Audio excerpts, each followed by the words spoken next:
Jesus Christ ने किया, that he remove the जो darkness of ignorance with his light. तो इस वजह से जब वो उसने प्ले किया, उस पे पन किया, दैट इज ऑल्सो कॉल्ड पन, कि जब आप एक वर्ड को इस तरह से डिफरेंट सेंसेस में जो है वो यूज करते हैं, उसके साथ गोया आप मीनिंग के साथ प्ले करते हैं, उसको हम वर्ड प्ले कहते हैं या उसको हम पन कहते हैं। और ये एग्जांपल्स फिर हमने जो है वो देख ली। इफ आई एम जो है वो रिपीटिंग तो ओके, फिर भी ठीक है, कि जो है वो लेग्स और फुट का हमने देखा। तो कि फुट वैसे तो होता है एक लेग होती है, जितनी लेग्स होंगी उतने जो है वो फुट होंगे, लेकिन उस फुट को उसके साथ जो है वो रिडल्स में हम इस तरह से प्ले करते हैं कि कोई चीज ऐसी भी हो सकती है जिसकी लेग्स ज्यादा हो लेकिन फुट कम हो। जस्ट लाइक जो है वो बेड्स, कि जो बेड्स हैं तो they have 4 legs but only 1 foot. ठीक है। तो इसी तरह से फिर हमने एक और जो है वो रिडल जो है वो देखी थी, और वो थी ट्रीज की। अब चूंकि जो ट्रीज हैं दे हैव बार्क, उनकी स्किन होती है जिसको हम बार्क कहते हैं, और दूसरी तरफ जो बार्क है that is the action done by the dogs. तो जो डॉग्स हैं वो बार्क करते हैं। अब बार्क दरख्त की स्किन और बार्क डॉग्स का बार्क करना, अब ये जो दोनों हैं, अब इनके दरमियान रिलेटेड मीनिंग नहीं है, लेकिन ये प्ले किया गया है वर्ड पे पन। आप इस तरह से करेंगे तो आप कह सकते हैं कि why are trees mistaken for dogs. तो मतलब जो है वो दरख्तों को क्यों समझ लिया जाता है, मतलब मिस्टेकन जो है वो मिस्टेकनली दे आर जो है वो कंसिडर्ड और टेकन एज डॉग्स, इस वजह से कि उनकी भी बार्क होती है और वो बार्क जो है वो करते हैं। फिर जो है वो उसके बाद एग्जांपल जो है वो शेक्सपियर की थी, कि शेक्सपियर ने भी जॉन डन की तरह से वर्ड सन को यूज किया, SUN सन और SON सन, दोनों में लिखा उसने SUN सन है, और वो रिफर जो है वो कर रहा है SUN सन की तरफ भी, और आल्सो SON सन, यानी पर्टिकुलर एक पर्सन की तरफ भी जो है वो रिफर कर रहा है। यहाँ तक हमने डिस्कस किया था। ठीक हो गया बच्चों? Yes sir. अब सर जस्ट यस लास्ट इसको देखें, फिर आप लोगों की प्रेजेंटेशन की तरफ आता हूँ इसको। And if you are asked the following question, ये क्वेश्चन है आप लोगों पे, व्हाई इज 6 अफ्रेड ऑफ 7? कि जो 6 डिजिट है वो व्हाई इज 6 अफ्रेड ऑफ 7, वो 7 से क्यों खौफजदा है? You can understand why the answer is funny. इसका आंसर जो है वो फनी है बिकॉज 7 8 9,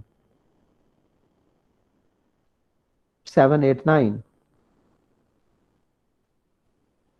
अब ये देखें होमोफेन्स क्या है, यहाँ पे है ना जो 8 8, ये है वो ईट हेट है सर। 8 ईटन, नहीं नहीं नहीं नहीं, ईट 8 ईटन, ईट ओ सर। 8 ईटन। घाट समझ आ गई? अब ये 8 वाला ये सेकंड फॉर्म है ईट की। तो वाई इज 6 अफ्रेड ऑफ 7? 6 7 से क्यों अफ्रेड है? इस वजह से कि 7 8 9, क्योंकि और 6 7 9 के जैसे दिखता है। हाँ जी। तो नहीं नहीं नहीं, नहीं दिखता है, ये नहीं बात है। प्रोनाउंसिएशन, प्रोनाउंसिएशन, 8 EIGHT 8 8, इसकी प्रोनाउंसिएशन भी 8 है। और ATE 8 second form of the verb eat, वो भी 8 है। ये होमोफोन्स हुए, इनकी प्रोनाउंसिएशन एक जैसी हुई। 8 के स्पेलिंग EIGHT और खाने वाले के ATE 8, लेकिन प्रोनाउंसिएशन सेम है, तो ये होमोफोन्स हो गए। अब अगेन क्वेश्चन को देखें, why is 7 afraid of, why is 6 afraid of 7? जो 6 है वो 7 से क्यों खौफजदा है? 7 से खौफजदा है, 7 से खौफजदा जैसे है क्योंकि 7 ने 8 कर लिया 9 को, क्योंकि 7 ने 9 को खा लिया। 7 8 यस सर 9, बात की समझ आ गई? 7 8 9, इट मींस के 7 8 9, 7 ने ये जो है वो 9 को खा लिया, इस वजह से 6 भी अफ्रेड है, चाहे वो उसको ना खा ले। अब हालांकि वो तो नहीं है, लेकिन जस्ट प्रोनाउंसिएशन है कि 8 EIGHT 8, ये 8 का फिगर है, और ATE 8 जो कि ईट वर्ब की सेकंड फॉर्म में। Got it? Yes sir yes sir. चले जी, ये हो गया। अब उसके बाद आ जाए आप लोगों की प्रेजेंटेशन की तरफ, वीडियो को तो भी बोलो। हाँ जी।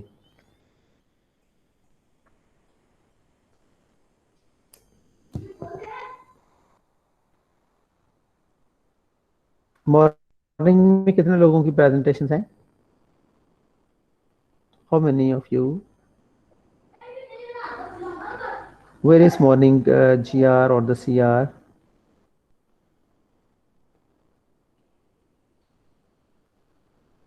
मॉर्निंग GR और CR, Waqar, Huma, are you Yes, present? sir. Are you there? Yes, sir. Okay. तो how many presenters from morning? Sir ji Huma ने असाइन किए थे। सर ये 3 से 4 स्टूडेंट्स थे। वो कौन है 3 से 4 स्टूडेंट्स भाई? सर जी मैं बताता हूँ आपको देख के। And Arish, how many from the evening? Sir, first 4. Okay, until Vakar decides. Okay, ask any of you. पहले आप एक इवनिंग से करवा लें और फिर एक मॉर्निंग से होगा, इस तरह से जितने भी हम कर सके आज। Sir, सर first जी presenter Sobia. ओके सर जी जी हमारी वकार। क्लास में सर हमारी क्लास में जुमला नईम थी, मरियम मंजूर थी एंड आमना अली, रिमशा अस्कर। सर इनका नेक्स्ट वीक का बोला हुआ है। वकार, मैंने हुमा से एक्सक्यूज क्यों? किया था, मैंने उनको बोला था कि मैं नेक्स्ट वीक प्रेजेंट कर दूंगी। सर एक्चुअली जो टॉपिक उन्होंने मुझे असाइन किया था ना, और आपने क्लास में पढ़ाया भी था, तो तब मैंने क्लास ज्वाइन नहीं की थी, सो दैट्स व्हाई। तो मैंने आपसे पूछना था सिंबल थ्योरी से रिलेटेड थोड़ा और सिमेंटिक ट्रायंगल से।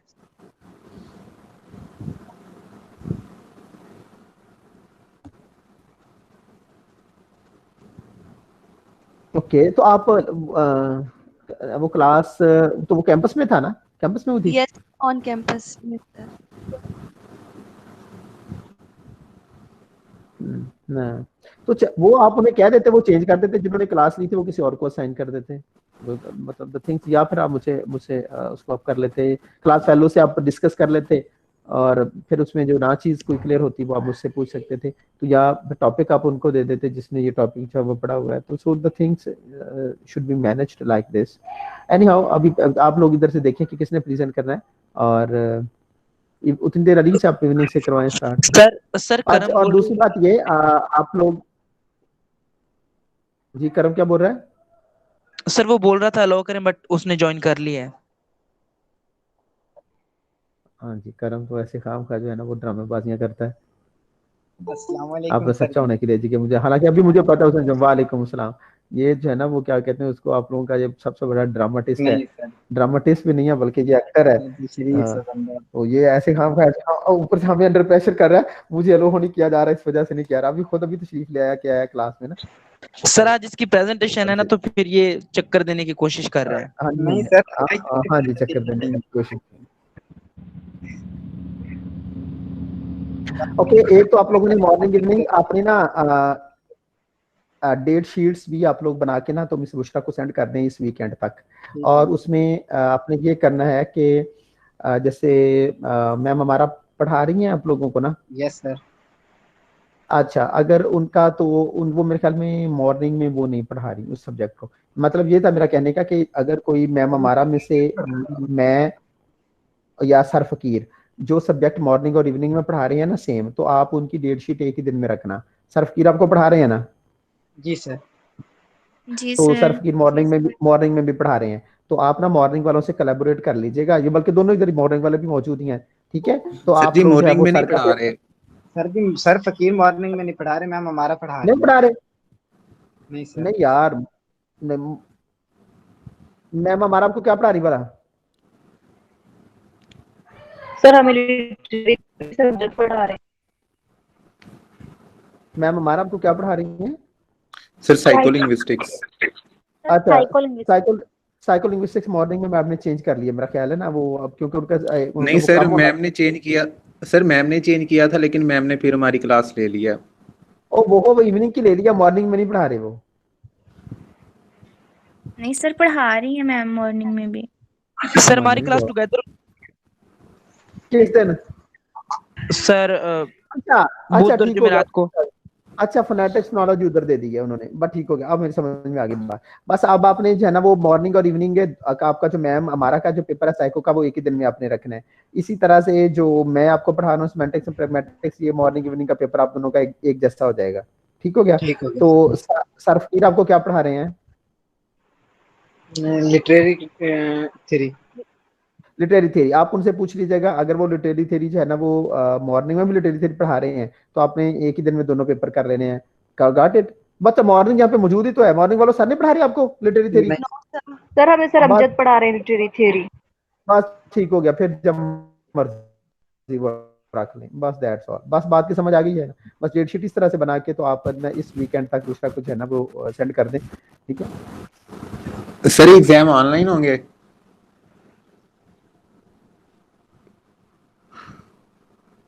एग्जाम ख्याल है फिर ऑनलाइन होंगे, जब हम कैंपस में तो जा ही नहीं रहे, और अगर पेपर अपने शेड्यूल के मुताबिक होने हैं जो कि 8th वीक है, जो कि 3rd ऑफ नेक्स्ट मंथ से है, तो फिर तो ऑफ कोर्स आपके ऑनलाइन होंगे। सर कैंपस में नहीं, कैंपस तो बंद है अभी।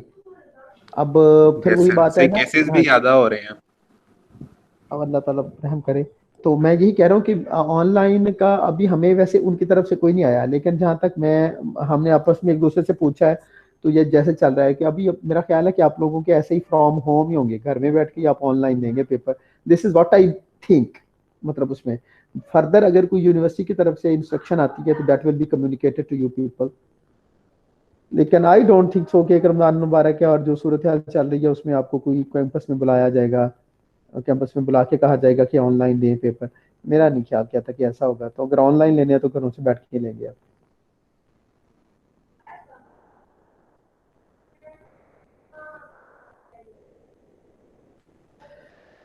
आज चलिए रीच कराएं। हेलो, अस्सलाम वालेकुम सर। जी सर, हेलो, अस्सलाम वालेकुम सर। रीच कहाँ जी? आवाज नहीं आ रही। वालेकुम सलाम। कैसे हैं सोफिया, आप ठीक हैं? जी सर, आप कैसे हैं? जी अल्लाह का शुक्र, अल्हम्दुलिल्लाह।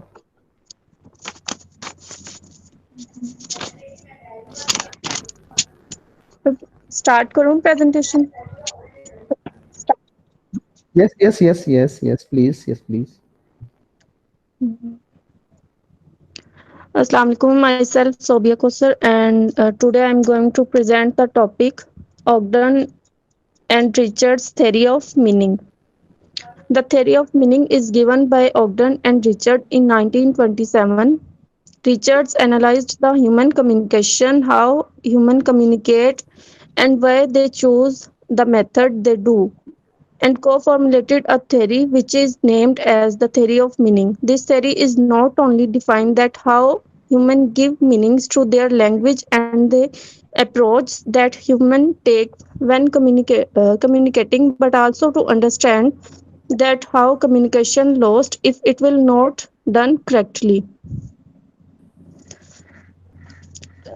Traditional scientists focused on a single idea of meaning, but Ogden and Richards deconstruct it into different parts, so it is a multi-dimensional theory to explain communication behaviors. Facets explored by Ogden and Richards include meaning theory, definition theory, and symbol theory. Meaning theory. Words are empty entities and gives meaning only when we use them in a context.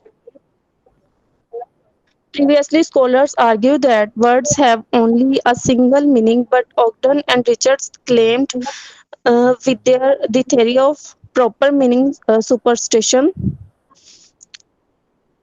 ऑगडन and Richards ने कहा कि words का जो meaning होता है वो context के according होता है, कि मतलब वर्ड्स एक ही मीनिंग नहीं होता, जैसे कि प्रीवियसली स्कॉलर्स ने कहा था कि वर्ड का जो सिर्फ एक ही मीनिंग होता है।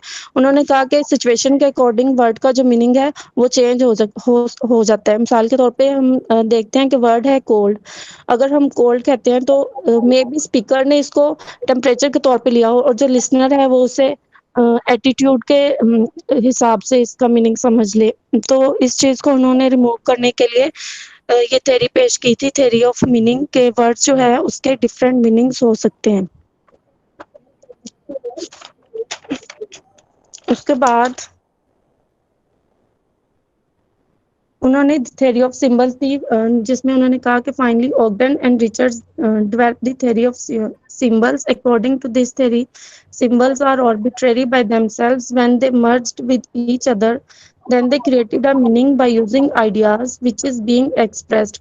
Ogden and Richards stated that words give different meanings according to context in which they used because they are variable. तो इसको एक्सप्लेन करने के लिए उन्होंने एक मॉडल दिया था सिमेंटिक ट्रायंगल, हमें बताइए सिमेंटिक ट्रायंगल में 3 फैक्टर्स हैं, thoughts, symbol and referent. Thought idea को रिप्रेजेंट करता है, सिंबल जो है ये वर्ड को रिप्रेजेंट करता है, और रेफरेंट जो है वो टूल है जिस it told about which the symbol refers to. For example, barking. जब हमारे माइंड में एक वर्ड आता है डॉग, तो हमें मतलब आवाज सुनाई देती है बार्किंग की, तो फौरन हमारे माइंड में जो वर्ड आता है डॉग, और उसके बाद पिक्चर डेवलप होती है डॉग की। तो इस तरह से इसके एग्जांपल लेके उन्होंने हमें सिमेंटिक ट्रायंगल को एक्सप्लेन किया। Sir that's it from my side.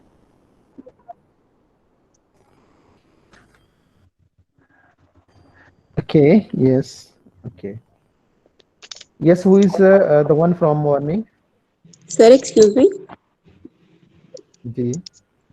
Sir, मैंने पहले भी आपको कई बार बुलाया पर मेरी वॉइस ही नहीं आप तक पहुंच रही। मेरी भी प्रेजेंटेशन है मॉर्निंग में से, तो हो गई थी आमना? जी सर, मैं फिर आपने दे लूं प्रेजेंटेशन? जी जी, मैंने कहा आप ये कह रहे थे कि प्रेजेंटेशन देनी है, आपकी आवाज नहीं यस सर, पहले बिल्कुल ही आपको रिस्पॉन्स ही नहीं आ रहा था, मतलब आप लोगों की तरफ आ से। रही थी ना। आपने क्या कहा? I couldn't listen please. हाँ जी। तो सर अब मैं दे लूं प्रेजेंटेशन, मेरी है आज।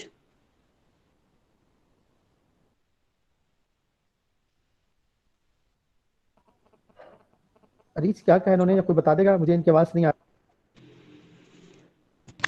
सर वो कह रही है कि उनकी प्रेजेंटेशन है आज, वो दे दें। हेलो। सर वो कह रही हैं कि आज उनकी प्रेजेंटेशन है, तो वो प्रेजेंटेशन अब दे दें, वो ये पूछ रही हैं आपसे। जी जी जी, बिल्कुल करें, स्टार्ट करें, शाबाश, करें स्टार्ट हम ना। Okay sir.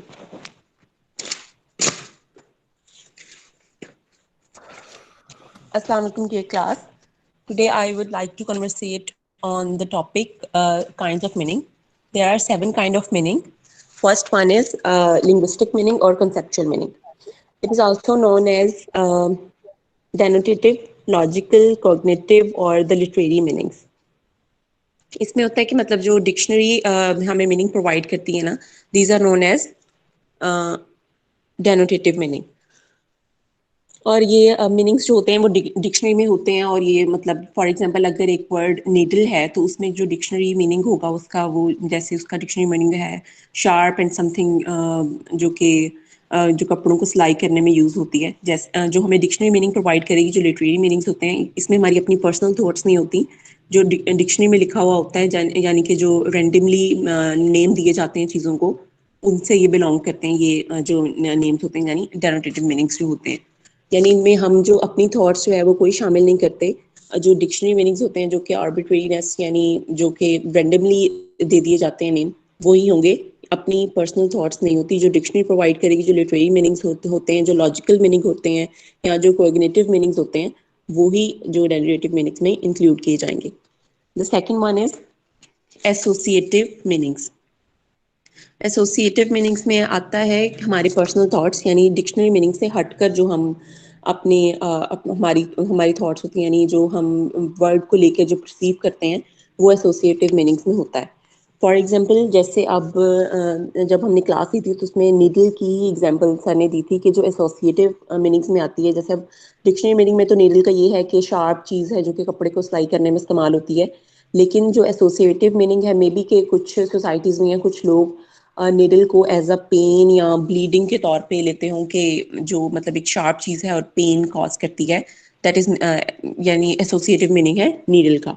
The same thing is with the word donkey, यानी ये कि डोंकी एक एनिमल है, लेकिन हम लोग डोंकी जो है वो यानी गधा वर्ड जो है वो हम उन लोगों के लिए भी यूज़ करते हैं जो लोग जो है वो कम अकल हों। अगर हमने किसी को गधा कहा है तो इट डज नॉट मीन कि वो शख्स गधा बन गया है या उसकी 4 टांगे आ गई हैं, इट्स मीन कि वो कम अकल है। The third one is social meaning. तो एसोसिएटिव मीनिंग बेसिकली होता है कि जो हम अपने पर्सनल थॉट्स शामिल करते हैं ना, वही एसोसिएटिव मीनिंग में होता है, यानी जो डिक्शनरी मीनिंग से हट कर हो, जो हम खुद सोचते हैं या खुद एक वर्ड को लेकर परसीव करते हैं। सोशल मीनिंग जो होता है वो बेसिकली आपको बताता है कि एक जो स्पीकर है जो ऑपोजिट पर्सन है जिससे आप बात कर रहे हैं उसका सोशल मीनिंग क्या है, जो कि थर्ड मीनिंग है सोशल मीनिंग, कि उसका जियोग्राफिकल उसकी लोकेशन क्या है और उसका सोशल स्टेटस क्या है। जैसे कि एक एग्जांपल जो कि मैंने सर्च आउट की थी वो ये है कि जो ब्लैक अमेरिकन होते हैं वो एक वर्ड एंड यानी जो कि कॉन्ट्रैक्शन फॉर्म है इज एम और आर नॉट और इज एम नॉट की, वो अपनी कन्वर्सेशन के अंदर ज़्यादा यूज़ करते हैं। For example I and done nothing, वो इस तरह के जुमले जो है वो ज़्यादा यूज़ करते हैं। तो हमें ये पता चल जाता है कि अगर वो एंड कोई ज़्यादा यूज़ करेगा तो मतलब हमें पता चलता है that is a black American. या कुछ चीज़ें जो हमारी सोसाइटी के अंदर कुछ वर्ड्स बोले जाते हैं, मे बी वो यानी डेफिनेटली वो जो है वो यूके की सोसाइटी के अंदर या यूएस की सोसाइटी के अंदर नहीं बोले जाएंगे, बिकॉज वो हमारे सोशल मीनिंग्स हैं। जैसे हम कई वर्ड्स हैं जो कि जैसे हम इंडियंस और पाकिस्तानी ही बोलते हैं, लेकिन वो और कम्युनिटी के लोग नहीं बोलते। तो बेसिकली जो कि जियोग्राफिकल लोकेशन को आप कुछ ऐसे खास मीनिंग्स जो कि जियोग्राफिकल लोकेशंस के बारे में बताएं या फिर आपके सोशल स्टेटस के बारे में बताएं, तो that is known as social meaning. The fourth one is affective meaning और emotive meanings. These are basically जो कि आपकी इमोशंस को बताते हैं कि आपकी इमोशंस यानी आप अपनी कुछ वर्डिंग्स ऐसी बोलते हैं जिससे आपके इमोशंस एक्सप्रेस होते हैं। For example the word shut up, ये आपके एंगर को शो करता है। हालांकि इसका ही एक जो है वो ऑपोजिट चीज़ है कि मतलब इसकी जैसे आप कह सकते हैं कि लिसन टू मी या कीप क्वाइट, तो इसका तो मतलब यही है ना कि आप चुप कर जाएं, लेकिन ये पोलाइटनेस में आता है। लेकिन अगर आप यहीं शट अप बोलेंगे तो इट्स मीन ये एंग्री को शो करता है। तो बेसिकली जो चीज़ें कुछ वर्डिंग्स ऐसी हैं जो कि आपके फीलिंग्स को शो करती हैं, फन को शो करती हैं, इमोशंस को शो करती हैं, that is known as affective meaning और emotive meanings. The reflective meanings is fifth one. Reflective meanings में ये आता है कि जैसे कि एक वर्ड के कई कंसेप्चुअल मीनिंग्स होते हैं, तो एक मीनिंग जो है वो दूसरे के ऊपर जो है वो हावी हो जाता है। एक minute sir.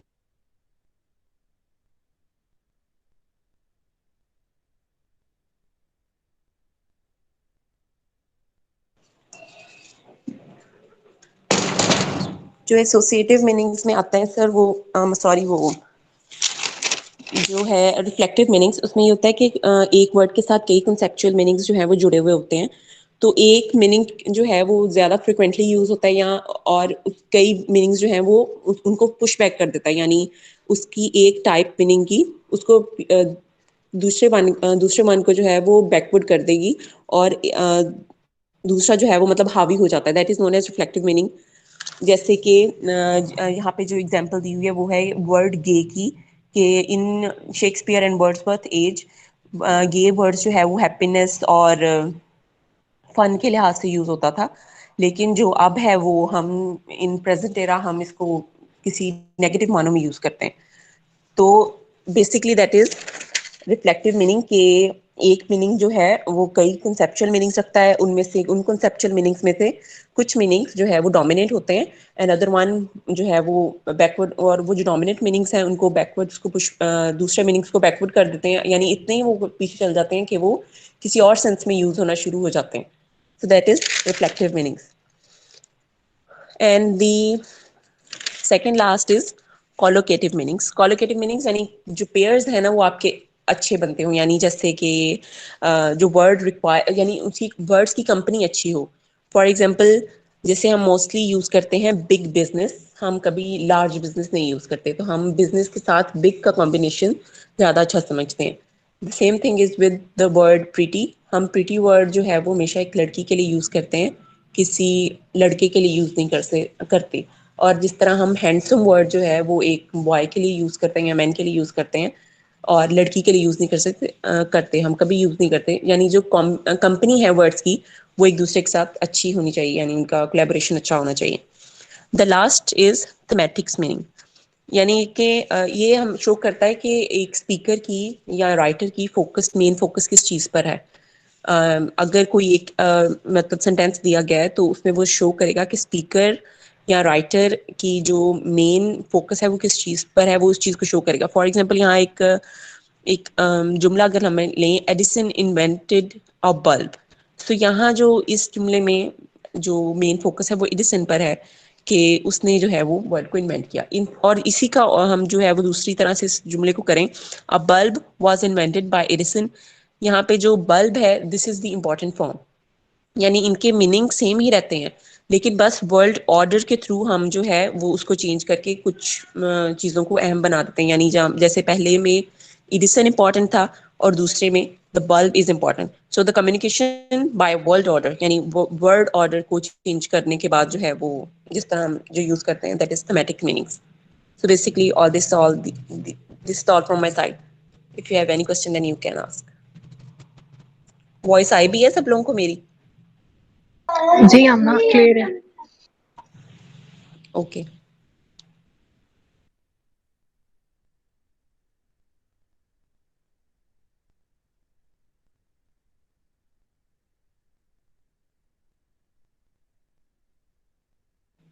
You all can continue, जो भी अगला है वो अब आ जाए और प्रेजेंट करे अपना।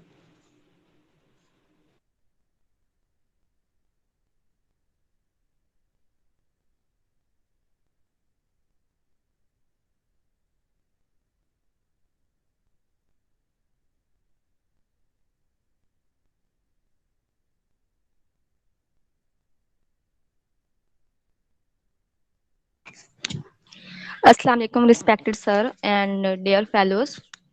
Today my presentation topic Ferdinand de Saussure की theory of meaning. First of all हम Ferdinand de Saussure का इंट्रोडक्शन देखते हैं। Ferdinand de Saussure 1857 को पैदा हुआ एंड 1913 को इसकी डेथ हुई। ये एक स्ट्रक्चरल लिंग्विस्ट था। कोर्स इन जर्नल लिंग्विस्टिक्स इसकी बुक है जिसमें इसने लिंग्विस्टिक्स पे बात की, और ये बुक इसकी डेथ के बाद इसके स्टूडेंट ने पब्लिश की 1916। Linguistic sign basically anything that convey meaning. Sign consist of signifier and signified. Signifier level of expression यानी एनी साउंड या sequence of word, and signified mean हम कोई साउंड सुन के या कोई साइन देख के उससे जो मीनिंग एसोसिएट करते हैं वो है signified. For example sun, word sun है, साइन सन है, तो सन को सुन के हम जो उससे मीनिंग एसोसिएट करेंगे या उससे रिलेटेड हमारे माइंड में जो कॉन्सेप्ट आएगा वो है signified. Language is the link between thought and sound. Language जो है वो थॉट एंड साउंड का दरमियान एक लिंक है, यानी कि हम कोई साउंड सुनते हैं या कोई वर्ड देखते हैं तो उसके बारे में सोचते हैं और उससे मीनिंग एसोसिएट करते हैं। Sign is basic unit of language या language is the system of sign. There is no natural relationship between signifier and signified, but relationship between signifier and signified is arbitrary. यानी कि signifier and signified के दरमियान जो relationship है वो natural नहीं है बल्कि आर्बिट्रेरी है। The connection between signifier and signified is due to historical convention. इनके दरमियान जो रिलेशन है वो हिस्ट्रिकल कन्वेंशन की वजह से है और इसे कोई चेंज नहीं कर सकता। यानी कि जो सन सन हमें साइन है, ये हमें कन्वेंट किया गया, ये हिस्ट्री तौर पे हिस्ट्री हमें कन्वेंट करती है, हम इसको चेंज नहीं कर सकते। अगर सन की जगह इसका कोई और नेम होता तो वो भी ठीक होता, लेकिन अब अगर हम सन को चेंज करते हैं इसका साइन तो ये हमारे लिए फनी होगा। लेकिन एक तरीका जिससे हम साइन को चेंज कर सकते हैं अगर इनकी लिंग्विस्टिकली इनकी वैल्यूज जो हैं वो सेम हो। For example the word bachelor can be exchanged for the term unmarried man. They have the same meaning or linguistic value. They can be substituted or exchanged for one another. ये दोनों word same meaning रखते हैं और same linguistic value रखते हैं, इसलिए इनको एक दूसरे से चेंज किया जा सकता है। I have done, sir.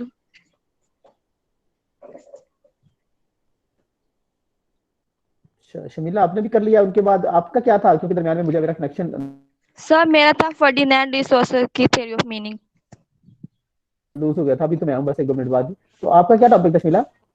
Sir Ferdinand de सोसर की थ्योरी ऑफ मीनिंग। बस वो 1 मिनट में कर भी दी है। जी सर उसमें साइन का बताया कि sign anything that convey meaning, और साइन जो है वो 5 पे कंसिस्ट है। नहीं वो ठीक है, रिपीट करने की जरूरत नहीं है, वैसे मैं कह रहा हूँ कि आपने मतलब जी वो उसके सर। अंदर वो कर दी है। सर उसमें 4 to 5 पॉइंट्स थे कि इनके दरमियान कोई रिलेशन नहीं होता, आर्बिट्रेरी होता है और नेचुरल रिलेशन नहीं होता, और ये हिस्ट्रिकली कन्वेंट चले किया गया, अभी इसको ये हम सारे चेंज। अपना ये सारे के सारे ध्यान, तो ये मॉर्निंग से किसी ने प्रेजेंट किया आज? सर मॉर्निंग मैंने से किया। किसी ने? सर अच्छा आमना। आप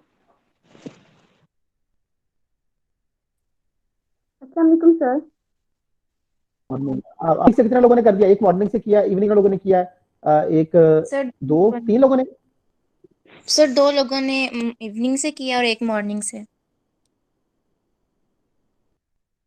2 लोगों ने इवनिंग से किया। लेक्चर थे कल, एक लेक्चर है।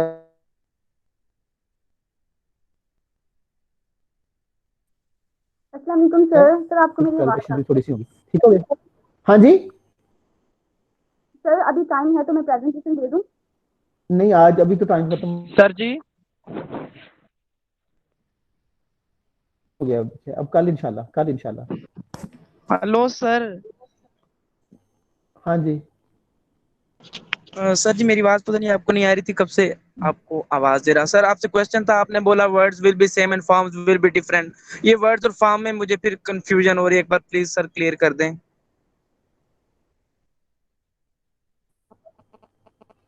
आवाज अभी आपकी नहीं आ रही है, आवाज अभी आपकी शायद नहीं आ रही है। सर आपने बोला ना वर्ड्स, मतलब हमने जब हाइपोनिमी पोलिनिमी सिमिनी वगैरह पढ़ रहे थे तो आपने बोला words will be same and forms will be different, मतलब ये 2 टर्म्स वर्ड्स एंड फॉर्म्स आप मतलब रिपीट कर रहे थे, तो ये वर्ड्स और फॉर्म में यार मुझे नहीं, आपकी नहीं समझ आ रही है आवाज की मुझे, सर कोई और वो बता कह दे रहे जिसको समझ हैं आई है शायद आपके। सर वो कह रहे हैं कि फॉर्म और वर्ड में क्या डिफरेंस है। आपने कहा था ना कि one form can be same और word can be different, polysemy में आपने ये बात जी की थी। वर्ड देखिए ना, हाँ जी वर्ड वर्ड अब जब आप लेते हैं ना, वर्ड का होता है एक सेपरेट एंटिटी के तौर पे आप लेते हैं। जब आप फॉर एग्जांपल आप एक फुट को ले लेते हैं ना, आप कह देते हैं कि जो है वो एक ह्यूमन फुट है, एक बेड का फुट है। अब ये जो फुट है अगर हम इसको बेड के साथ लगा रहे हैं ना, तो वहां पे एक सेपरेट वर्ड के तौर पे यूज हो रहा है। अगर ह्यूमन बॉडी के साथ लगा रहे हैं, एक सेपरेट वर्ड के तौर पे हो रहा है। फॉर्म उसकी दोनों जगह पे सेम है, कि बोलने के अंदर भी जो है वो सेम है, लिखने के अंदर भी सेम है, ये उसकी जो है वो फॉर्म है। लेकिन जो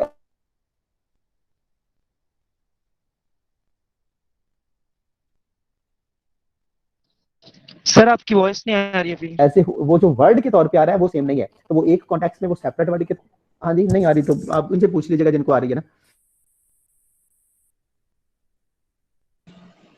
तो मुझे आर आपके साथ को बता दीजिएगा कि ये वर्ड से मुराद है कि एक सेपरेट एंटिटी, लिंग्विस्टिक एंटिटी के तौर पे। तो ये जहां कहीं भी इस्तेमाल होगा, चाहे इसके सेंसेस डिफरेंट होंगे, तो ये एक सेपरेट एंटिटी के तौर पे होगा। इस वजह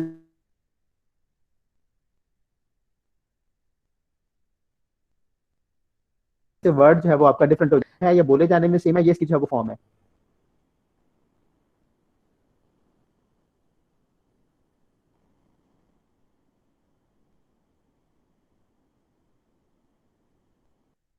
किसी को मेरी आवाज आई है? किसी को मेरी आवाज आई है? सर आई तो है लेकिन हेलो मैम स्टूडेंट्स। ब्रेक हुई। सर बस इतनी की तो है ब्रेक हो कि गया। वर्ड जो है एक सेपरेट एंटिटी है और डिफरेंट सेंसेस में यूज होता है। चलें इसको कल फिर यहीं से करके कल कर लेंगे इसको, ओके या फिर सर। वो नहीं कहेंगे। ठीक है सर। हाँ या फिर उसे शहजाद से कहें कि आप मुझे वो जो है ना वो सेपरेट कॉल कर ले, ठीक है? हाँ जी, ओके देन, अल्लाह हाफिज।